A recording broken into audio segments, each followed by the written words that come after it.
Alright, so today's video is going to be a quick video about how much it cost me to repair, specifically replace the speaker in this Markbass CMD 121P combo. So, I guess first off, let's talk a little bit about what makes Markbass Markbass. So from an amplifier perspective, when they hit the scene, they were the first lightweight amplifier that was deemed quality. Basically, they offer amps with a Class D power transformer, which at that time was very unused. Today it's kind of common. Basically, it gives you real power that's, viable. That's not some cheap piece of crap with lightweight. In conjunction with that, Markbass amps usually have two additional controls. You're not going to see in other amps. There's a VLE vintage loudspeaker emulator. Basically, as you turn it up, it's supposed to emulate, older speakers that don't reproduce highs. It's kind of a high filter, but it's very unique, and it can be really useful. And there's also the VPF, the variable pre-shape filter, and basically it's a multi-EQ in the fact that as you turn it up, different things happen. You're not adjusting one frequency, you're adjusting a whole, a whole area of frequencies. So while those things make the amps what the amps are, the other thing that makes Markbass Markbass are the speakers.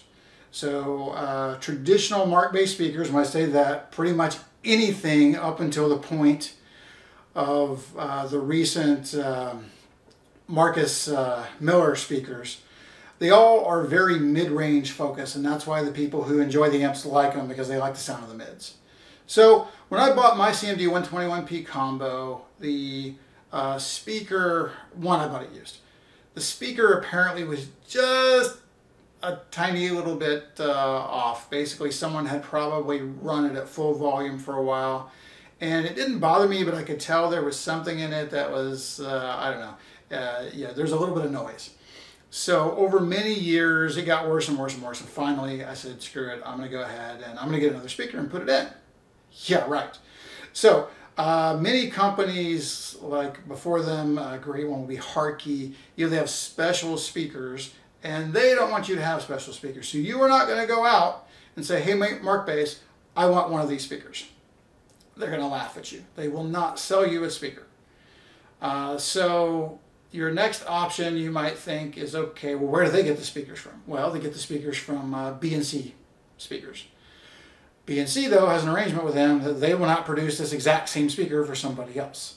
So while you can buy a B&C driver, it's not going to be the same. So your only choice, if your amp's out of warranty, is to reach out to an authorized out-of-warranty repair center. And those are listed on Markbass's website. That's how I found the company that I used. So in dealing with that company, the first thing I found out is they do not repair the speakers. They're not rebuildable. So many speakers, I say many, heavy, big pro audio speakers, great example would be a PV Black Widow. You can buy the basket, you can buy the magnet, you can buy these separate pieces as they go and rebuild them, because they're kind of expected to blow because they assume people are going to put too much voltage or wattage through them. So found out from the Markbass speaker perspective, that's not going to happen. So you can't go to just anybody. You have to go to an authorized Markbass dealer, and then they're not going to give you a speaker. Instead, you're going to drop off your cabinet to them or amp. They're going to take the speaker out. They're going to get a new one from Markbass, and then they're going to put it in. So that's what happened in my case. I had a double whammy and found out that the piezo that's also in my amp was also blown.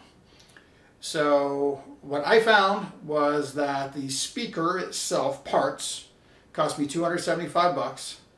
The piezo speaker was $40, and the labor to swap both of those, and then thankfully the company was nice enough to check up on the amp, clean the pots, lubricate the pots. In total it was $390. So if you only had a single 12-inch and your tweeter was good, you are looking at $350. So not the cheapest. For this amp here, I believe they're about 900 new. I've seen used ones for about 550 at times when people apparently are kind of desperate to sell. If the speakers were good, it might be a better idea to take out the amp and sell it and then buy a used one. But if you had a 2x12 cabinet, I don't think they make a 4x12. They're usually all about the lightweight, but if they did, certainly you just want to replace the speaker. And then also the same thing kind of might be said if you have like a single 10 or a 2x10. I don't know what those speakers would run, but I imagine they're not much cheaper than a 12. So there you have it, one 12-inch speaker. And again, I also needed the piezo, but and I think the labor was probably more than fair. So to diagnose, to take out the speaker, put the speaker in, and actually 2 speakers, the piezo, was $75. So you know, you might not even be that lucky. So anyhow, think a minimum of $350 if you have blown 112 in your Markbass.